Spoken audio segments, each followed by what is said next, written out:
दरवर्षी ग्रीष्म ऋतूमधील वाढत्या उन्हाच्या तीव्रतेपासून विठुरायास शीतलता मिळावी या भावनेतून पाडव्यापासून चंदनउटी पूजेस प्रारंभ करण्याची परंपरा आहे।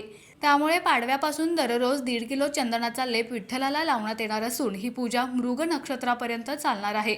उन्हाळ्यातील उष्णतेपासून विठुरायाचं संरक्षण व्हावं व थंडावा मिळावा यासाठी दरवर्षी चंदनउटी पूजा केली जाते। सध्या दररोज 1.5 किलो सुवासिक चंदन उगाळून त्याचा विठ्ठल आणि रुक्मिणी मातेच्या सर्वांगाला लेप लावला जातो। चंदनउटी पूजेमुळे नेहमीपेक्षा देवाचे रूप अधिक खुलून दिसते। चंदनउटी पूजेनंतर देवाला शिरा, पोहे, सुकामेवा, कैरीचं पन्ह आणि थंड लिंबू सरबत असा खास नैवेद्यही दाखवला जातो।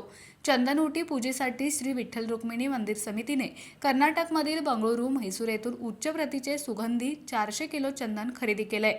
पूजेसाठी रोज 1.5 किलो चंदन उगाळून त्याचा लेप लावला जातो। चंदनउटी पूजेमुळे देवाचे रूप सुवर्ण अलंकारांपेक्षाही उठून दिसतं। म्हणूनच अनेक भाविक चंदनउटी पूजा करून समाधान मानतात।